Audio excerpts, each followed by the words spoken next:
Shalom Pak Bu, buat Anda yang kali pertama hadir, pastikan Anda tidak langsung balik, selamat datang untuk mengalami kasih Tuhan di tempat ini.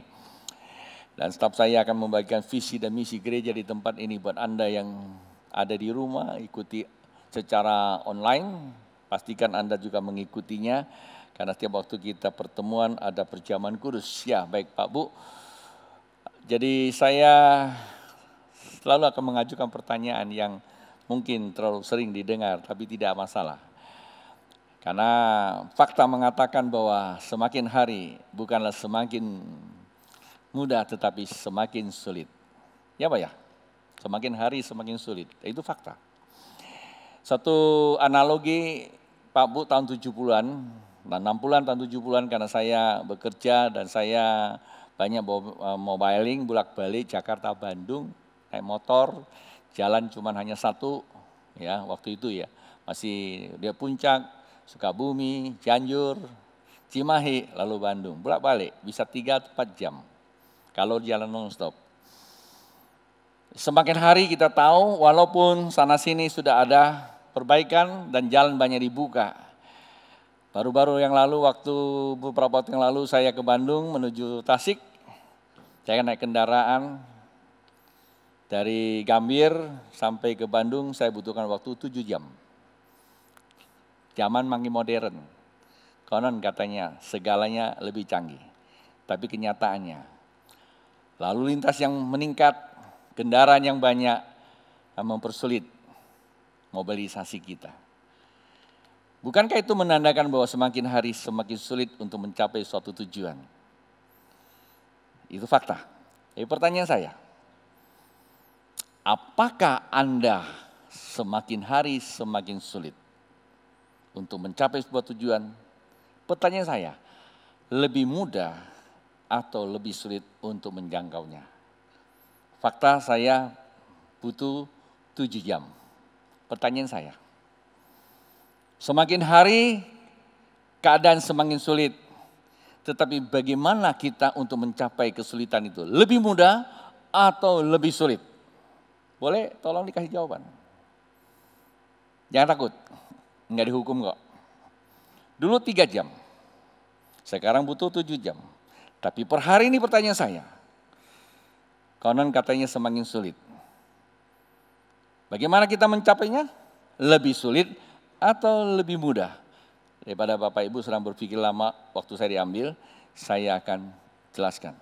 Semakin hari keadaan semakin sulit. Tetapi kenyataannya untuk mencapai Bandung hari ini, Anda hanya butuh 30 menit. Karena kereta cepat. Ya toh? Memang keadaan sulit. Tapi hadirnya pemerintah sebagai pemimpin negara, dia selalu berupaya bagaimana menjawab kebutuhan rakyatnya.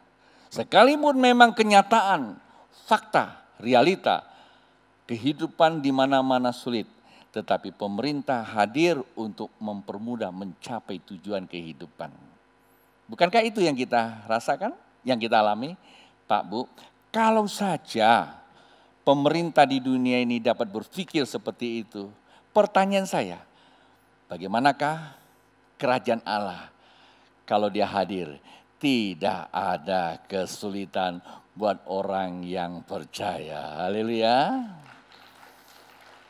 Dan itulah sebabnya di dalam kehidupan ini ada banyak berita yang menakutkan, nubuatan sana, nubuatan sini. Kalau toh orang mensisipkan, pesan-pesan ilahi terkadang punya tujuan. Saya tidak akan terlalu masuk ke wilayah itu. Saya cuma bilang satu, bahwa hidup setiap waktu, hidup di dalam kehidupan ini bergerak Pak Bu. Anda tidak suka, pasti besok akan datang. Anda diam di rumah tidak buat apa-apa, 365 hari kemudian pasti kalender akan bertukar 2022. Anda boleh bilang apa saja, itu tetap jalan. Ini namanya waktu kehidupan. Namun kalau kita tidak bisa memaknai kehidupan ini, Alkitab katakan sia-sialah hidup di dalam kehidupan. Bukankah Tuhan menginvestasikan begitu tinggi untuk membangun kehidupan ini? Bukankah Tuhan telah menyatakan sebuah investasi yang besar untuk memperlancar kehidupan ini buat Anda dan saya? Dengan apa? Memberikan hidupnya buat Anda. Ini investasi yang sangat tinggi Pak Bu. Pemerintah untuk membangun kelancaran jalan belum menyerahkan hidupnya, hanya uangnya saja. Tapi Allah Bapa kita yang membangun kehidupan kita, supaya kehidupan kita kembali kemana? Ke Taman Eden. Hidup di dalam kehidupan penuh dengan kelimpahan. Ini bukan slogan Pak Bu. Kalau Tuhan yang berbicara tertulis di dalam Alkitab, lalu kita abaikan, kepada siapa kita mau percaya? Kalau terhadap kebenaran saja kita sudah abaikan, kita cuek. Kemana kita mau cari kebenaran lagi Pak Bu? Apalagi kita orang percaya. Itulah sebabnya saya selalu mau ingatkan kepada kita. Tujuan kita memang tidak terbatas. Tetapi saat waktu kita melihat keilahian Allah, maka ada keterbukaan tujuan. Dan setiap waktu Tuhan serta di dalamnya. Sesulit apapun. Alkitab katakan apa? Mendatangkan kebaikan buat orang yang mengasihinya. Tidak apa-apa Anda tidak semangat untuk menerima, karena firman tetap akan saya beritakan.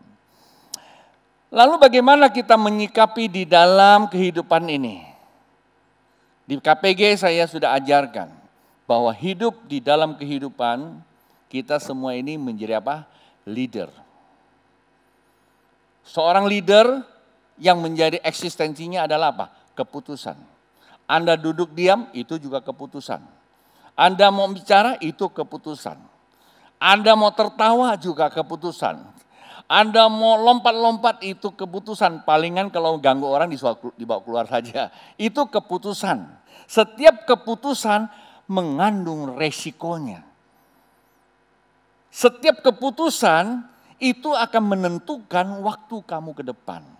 Kalau keputusan kita baik, maka ke depan kita akan baik. Perjalanan hidup kita di dalam kehidupan akan baik. Artinya hidup itu tidak mundur Pak Bu. Hidup itu selalu maju, selalu bergerak. Nah keputusan inilah yang dibutuhkan untuk mengambil sebuah keputusan seturut dengan kehendak Allah. Ketika kita mengambil keputusan kehendak Allah, maka perjalanan hidup kita masuk dalam rancangannya. Maka disebut rancangan masa depanmu penuh pengharapan. Saya yakin Anda semangat terima kabar ini. Tapi saya nggak yakin. Saya yakin Anda pasti akan semangat. Tapi saya tidak yakin Anda dapatkannya. Ini babe khotbahnya bolak-balik ya. Saya nggak yakin gini kalau Anda tidak meresponinya gitu loh.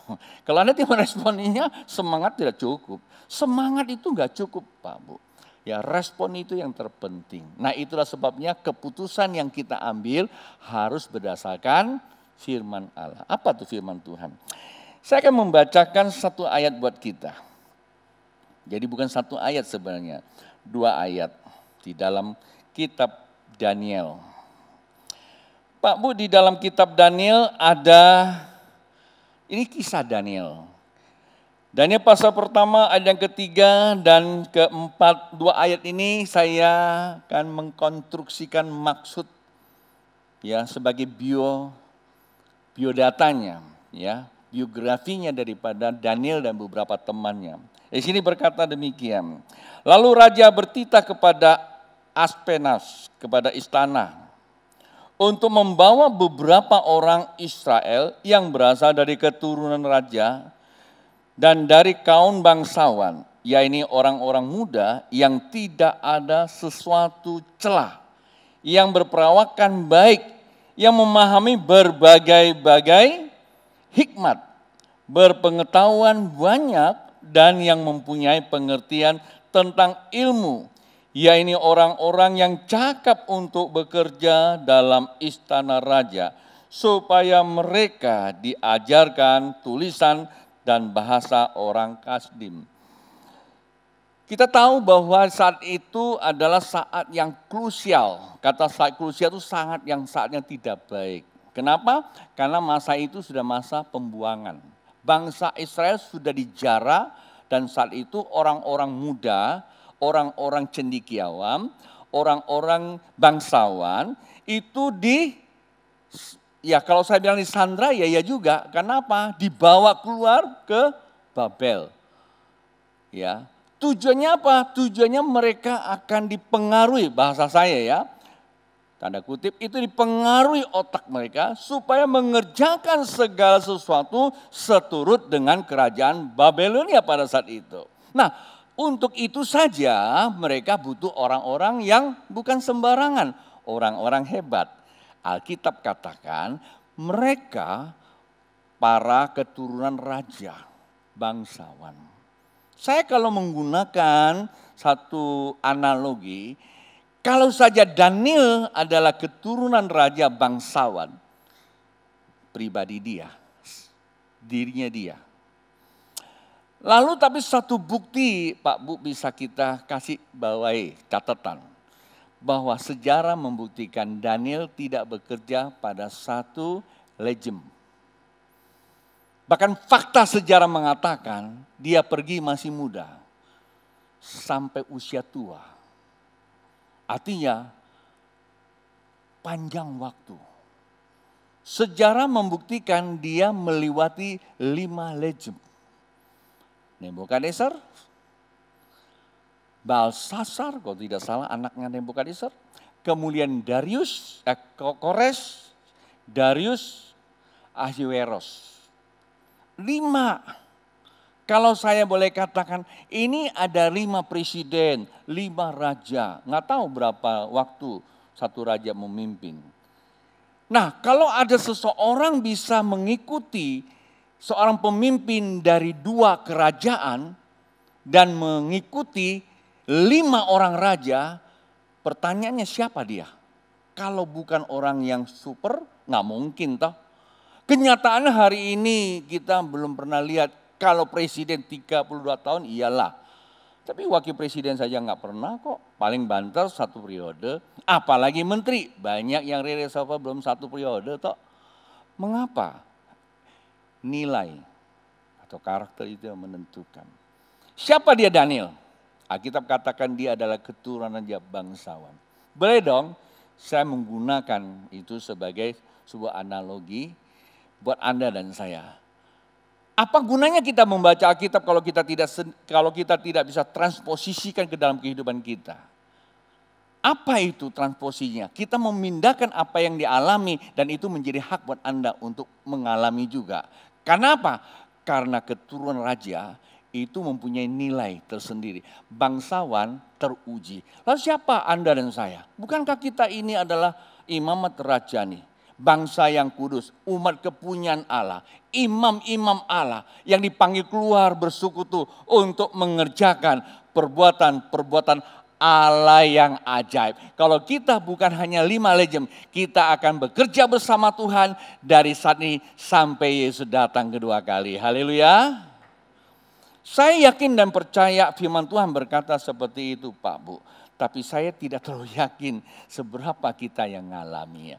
Karena firman itu bukan saja kita teriak atau kita baca firman itu minggu lalu sudah disampaikan. Bukankah kita sepakat bahwa tahun 2021 ini adalah tahun keilahian Tuhan? Maksudnya apa? Tahun keilahian Tuhan itu kita akan melihat perbuatan-perbuatan sesuatu yang ajaib. Kalau hal-hal yang biasa ya enggak perlu ajaib lah. Kalau di rumah enggak ada nasi, kamu bisa beli nasi, beli beras, enggak ajaib lah. Biasa-biasa aja lah. Ya kan? Tetapi justru ada hal-hal yang semakin sulit di dalam kehidupan kita. Tapi buat orang percaya mampu mengerjakannya. Dia tetap eksis, dia tetap perform di dalam kehidupannya. Dan itulah orang yang sudah tinggal di dalam keilahian Allah. Amin. Bisa mengerti? Kalau cuma biasa-biasa saja, datang ke gereja saat pandemi, ya biasa aja lah. Tapi justru dalam keadaan ketakutan kita masih bisa ke gereja. Itu yang luar biasa. Haleluya. Ya kan? Nah itu sebenarnya Pak Bu yang dikatakan orang yang sudah bisa melihat kemuliaan Allah. Nah minggu lalu kan kita belajar bagaimana kita lihat keilahian Allah. Modalnya cuma satu Pak Bu. Nggak perlu terlalu jauh-jauh. Tidak perlu Anda puasa. Tidak perlu Anda makan air kembang. Tidak perlu Anda mandi terus-terusan. Hanya cukup satu, percaya. Ya Pak ya. Nah kata percaya itu gimana? Sudah dijelaskan ada 5 hal. Pertama apa? Menerima. Kedua apa? Ngerame. Ketiga apa? Ditransfer keluarkan. Artinya tiap firman Tuhan yang kamu baca, kamu harus benar-benar mendalaminya. Kita kalau boleh meminjam filosofi bangsa kita, dia kata apa? Ada pedoman, penghayatan, pengamalannya. Kira-kira gitu ya. Pedomannya apa? Pedomannya kita itu belajar semua yang tertata di dalam Alkitab. Itu ditata secara rapi Pak Bu. Untuk kita masuk supaya kita bisa menghayatinya. Bagaimana mungkin kita bisa mengamalkan nilai-nilai kerajaan Allah kalau kita tidak pernah mau menghayatinya. Untuk menghayati itu tidak cuma hanya baca sekedar memenuhi otak tetapi harus memenuhi hati. Apa yang membuat Daniel seperti itu? Yang pertama Pak Bu, saya ajak kita lihat. Apa yang membuat Daniel seperti itu? Itu ada di kalimat seperti berikut ini. Dikatakan yang ini. Ini menarik Pak Bu, ya. Menarik sekali ini, ya. Dia katakan apa di situ? Yang memahami berbagai-bagai hikmat. Nah itu dia, kata kunci yang pertama itu adalah apa? Hikmat. Pak Bu, tadi saya membuka dengan pertanyaannya. Bahwa hidup ini kita selalu dihadapkan apa? Keputusan. Dengan apa kita mengambil keputusan? Hikmat. Intinya gitu.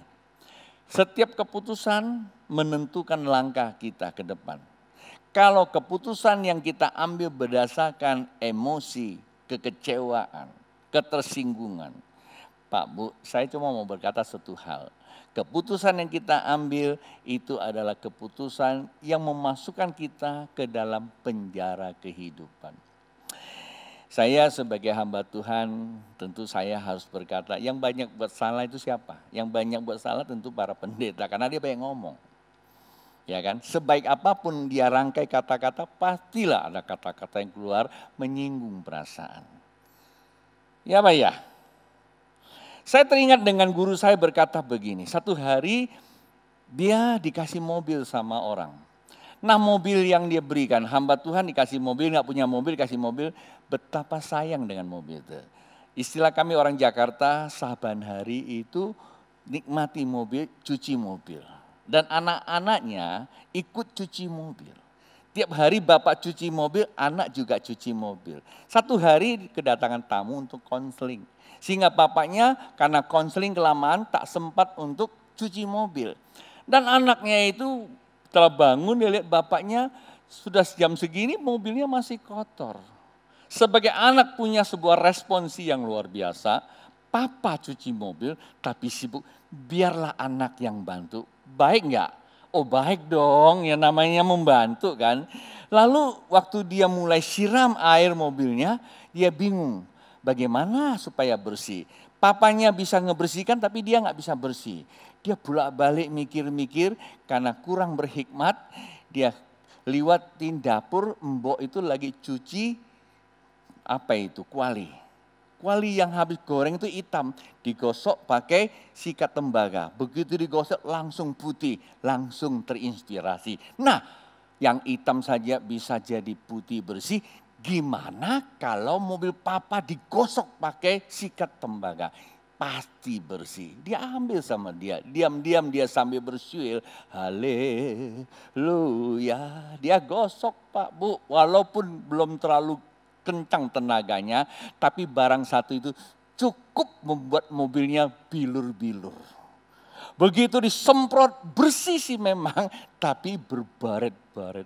Waktu dia lihat baret, dia pegang anak itu, dia nangis. Mobil papa rusak, dia nggak pergi, dia tunggu di situ. Ketika bapaknya datang, halo nak, kita cuci mobil yuk. Diam 1000 kata tak berbahasa. Lalu bapaknya lihat, loh kok kamu nangis Pak? Maaf Pak. Mobil papa rusak. Rusak apanya? Waktu bapaknya lihat mobilnya, langsung bilur-bilurnya, tanduknya langsung berdiri. Hah, kamu ngapain? Saya gosok dengan tembaga ini. Kurang ajar. Langsung mau ditabuk sama bapaknya. Rupanya mobil lebih berharga daripada anak.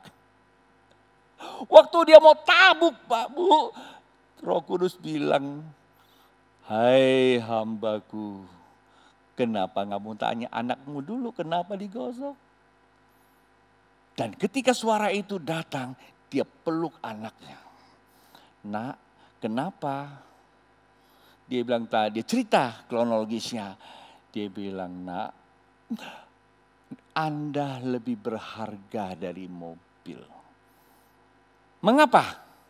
Karena anak itu punya motivasi yang benar. Ingin membantu bapaknya, hanya kurang berhikmat. Berapa banyak pendeta, pengkhotbah, apakah ada niat untuk berbuat sesuatu yang tidak baik? Ketika dia menyampaikan firman Tuhan, tujuannya itu nasihat. Tapi terkadang ada kata-kata yang terselip melukai. Bayangkan betapa tragisnya. Ketika ada satu kata yang menyinggung, engkau memutuskan hubungan kasih persaudaraan. Jikalau itu segitu mudah, mana nilai-nilai kasih Allah? Kalau kasih Allah begitu mudah diputuskan, bagaimana tentang kerajaan surga? Dan Alkitab katakan Allah hadir sonder kita berbuat kekudusan. Tetapi untuk tinggal di dalamnya, kita diminta harus apa? Hidup dalam kekudusan. Kekudusan yang pertama adalah tidak saling menghakimi. Bukankah nyanyian pasal berkata, andaikan aku tahu kapan ajalku tiba, aku mau berubah. Siapa yang tahu kapan Anda mati? Tidak yang tahu. Berapa banyak hari-hari kita dengar tiba-tiba mati. Jikalau kita masih hidup dan kelakuan seperti itu, manakala kematian itu datang, pertanyaan saya, kemanakah Anda? Halo, coba lihat kiri kananmu. Jangan main-main dengan kehidupan ini Pak Bu. Ibaratnya kita sedang naik pesawat terbang. Hanya bergantung kepada cuaca dan pilot. Tahu? Mengerti maksud saya? Saya tidak nakut-nakuti. Karena itulah Alkitab katakan, setiap keputusan kita perlu apa? Hikmat. Jikalau keputusan yang kita buat oleh karena hikmat Pak Bu, apa yang akan kita alami? Ayat ini sangat baik sekali buat kita. Keputusan hikmat itu selalu menghasilkan dua hal. Dia kata apa?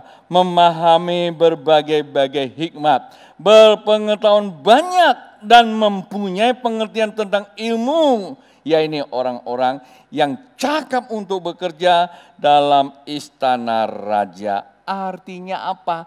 Artinya hikmat membuahkan pengetahuan dan kepandaian. Kalau kita bilang kita berhikmat Pak Bu, kita itu orang yang berpengetahuan. Pengetahuan kita adalah pengetahuan keilahian. Orang yang tahu bukan sekedar tahu, tapi dia sanggup mengerjakan. Berapa banyak orang yang katanya tahu, dia cerita sana, cerita sini, tapi nggak bisa dia lakukan. Orang-orang seperti itu bukanlah tipikal orang-orang yang dikatakan keturunan raja atau para bangsawan. Itulah sebabnya Alkitab berkata di dalam Amsal pasal yang kedua ayat 6. Amsal 2 ayat 6 berkata begini. Karena Tuhanlah yang memberi hikmat, dari mulutnya datang pengetahuan dan kepandaian. Hikmat itu Pak Bu, tidak ada kata lain selain kita selalu berdekatan dengan firman Tuhan. Beberapa waktu yang lalu saya ketemu ada seorang anak Tuhan, saya tanya dia dari mana, dia bilang dari Bandung. Lalu gereja apa? Kalam Kudus. Ketika dia bilang Kalam Kudus, saya teringat dengan nenek dari adik saya. Nenek dari adik saya punya suami ya. Jadi kalau adik saya punya nenek, berarti saya punya juga. Suaminya punya nenek, udah tua, umurnya mungkin sudah 90. Karena saya suka ke Bandung nginap di rumah dia, begitu bangun pagi saya jumpai ada seorang nenek ada di meja makan. Saya pikir dia tidur, tetapi dia ambil satu kitab, dia tepuk gitu, tiduran. Saya perhatiin ini nenek ini agak sedikit menarik, ya agak aneh menarik perhatian. Saya deketin, saya tanya, "Amah, lagi ngapain?" "Ngai merenungkan firman Tuhan." Terus saya tanya, "Amah bisa baca?" "Ngai tak bisa baca." "Loh, apa yang direnungkan?" "Apa yang dikatakan oleh mukso saya mikirin." "Berapa lama?" "Sepanjang hari." Terus mengapa seperti itu? Karena dia pernah mati. Waktu dia mati, dia berjumpa dengan Yesus. Begitu dia hidup kembali lagi, Tuhan menghidupkan dia kembali dan dia menjadi orang percaya. Ini ceritanya seperti itu. Nah, nenek yang gak bisa baca saja mengerami firman Tuhan dengan menghayati supaya dia bisa mengamalkannya. Bagaimana dengan orang-orang yang bisa baca? Tidak usah kamu tunjuk, cuma lihat kiri kanan ya. Bagaimana dengan orang-orang yang bisa baca? Berapa ayat satu hari kamu membacanya? Kan seperti itu. Oleh sebab itu Pak Bu, tidak ada kata lain bahwa firmanlah menjadi sumber hikmat. Ketika hikmat itu sumbernya dari Tuhan, maka ada dua hal. Alkitab katakan dari mulutnya firman, kamu mempunyai pengetahuan. Kamu tahu loh apa yang kamu mau putuskan. Walaupun memang sukar zaman ini, walaupun ada kesulitan di tahun 2001 Pak Bu, tapi engkau tahu cara bagaimana kamu menghandlenya. Bukan saja kamu bisa memutuskannya dengan mata hati yang melihat keilahian, tapi kamu mempunyai urapan untuk mengeksekusinya. Urapan yang kita terima minggu lalu itu bukan kuasa, itu memperlengkapi. Tetapi kuasa itu manakala kita bisa lihat keilahian Allah, turunlah sang ilahi. Itu yang pertama. Yang terakhir, hikmat itu mengerjakan pengetahuan. Tetapi hikmat dari mana? Nah, ini dia nih. Hikmat itu di situ dikatakan orang-orang muda yang tidak ada sesuatu celah, yang berperawakan baik. Apa itu? Tidak ada celah dan berperilaku baik, berperawakan baik. Ini menandakan, memperlihatkan bahwa sikap dan perilaku yang sangat konstruktif. Kata konstruktif itu apa? Terbangun. Kata terbangun dengan seirama. Dalam bahasa ilmiahnya dikatakan coherence. Itu artinya integritas. Orang-orang yang berintegritas adalah orang yang sejalan dengan perkataan. Amin, bukan aminnya kencang, tapi lakukannya. Bukan banyak berkata, tetapi kata dan perbuatan harus seirama. Itulah orang-orang yang tidak bercela. Pagi tadi saya menggunakan satu ilustrasi. Ini cincin nih, bro masih tahu. Kami sama-sama lihat. Tertarik, kenapa? Katanya tricolor. Saya juga nggak ngerti barang segitu saya beli. Ya, saya minta dibeliin sama Bang Kardi itu. Terus saya pakai biasa-biasa aja kan, saya tidak merasa apa-apa kok. Terus satu hari di Central Park ada seorang bapak ngikutin saya terus. Saya pikir ada apa gitu. Terus Pak, boleh nggak kita ngobrol? Apa? Waktu saya pikir dia mau tanya apa, nggak taunya lihat tangan saya. Boleh nggak saya lihat cincin Bapak? Lah, karena saya nggak berani dong buka, saya kasih lihat gitu aja. Ini namanya safir antik. Dia bilang gitu, tricolor. Ini barang bagus, dari jauh saya lihat cahayanya. Cuma memang sayang nilainya tidak terlalu penuh karena apa? Masih kecil. Kalau dia lebih besar, wow itu bisa miliaran. Maksudnya apa? Cincin atau batu yang biasa ada di gunung ketika dipotong dengan spesifikasi yang baik, mendapatkan warna yang baik, ya dengan berat yang baik. Kalau istilah orang Israel bilang apa? 3C ya. Cutting, clearing, color, dan apa lagi satu tuh? Satu lagi karat ya. Ada 4C ya. Maka itu akan bernilai. Nah Pak Bu, Anda dan saya itu seperti itu. Maka dimanapun dia ditempatkan bukan soal orangnya tapi soal diri. Pak Bu, kita nggak bisa menghindar di kehidupan ini siapa yang mendekat pada kita. Tapi kita bisa menguatkan diri kita untuk menghadapi mereka. Sesulit apapun, seburuk apapun. Mungkin papa kita, mungkin mama kita, mungkin mertua kita, mungkin teman kita, mungkin pendeta kita. Rasanya sulit dimengerti. Jikalau engkau mengerti kehendak Allah, engkau bisa membahagiakan diri manakala engkau dekat pada dia. Karena datangnya berkat bukan karena dia. Dia itu aja pelengkap di dalam kehidupan. Haleluya. Nah, ayat yang terakhir. Ya dong, mesti saya selesaikan dengan ayatnya. Yang terakhir berkata begini di dalam Amsal pasal yang ke-11 ayat yang kedua. Jikalau keangkuhan tiba, apa katanya? Tiba juga cemooh. Tetapi hikmat ada pada orang yang apa? Rendah hati. Hikmat itu menunjukkan kita itu rendah hati. Iya kata iya, tidak kata tidak. Lebih dari itu berasal dari si setan. Setan kecenderungan menaikkan diri kita. Menaikkan status kita. Kata Tuhan, hei Petrus hati-hati lo. Si iblis sedang menampik kamu. Harus teguh dengan imanmu, kalau enggak kamu tertampik. Selalu Pak Bu. Setan dia nggak mampu buat kamu kaya. Dia memakai energi Allah. Tetapi dia juga bisa berikan kekayaan buat kamu. Tujuannya cuma satu. Kalau kamu sudah sukses, dia akan isi satu materi supaya kamu apa? Angku. Ketika kamu angku, pasti kamu mudah untuk mencemooh orang lain. Mudah kamu menjatuhkan orang lain dengan versi hatimu. Paham?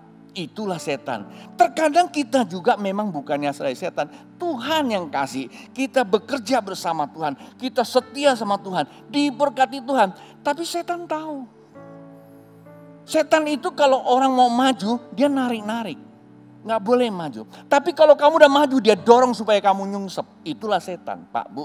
Setan bukanlah ahli, tapi setan itu cuma suka menipu. Itulah sebab kalau kita sudah tertipu, dunia di bawah kekuasaan setan. Bukan karena setan berkuasa, dia pakai otak kita yang membuat dunia cemar. Lalu yang mengalami pencemaran siapa? Tentu anak-anak Allah tidak pernah melihat cerahnya hari kehidupan.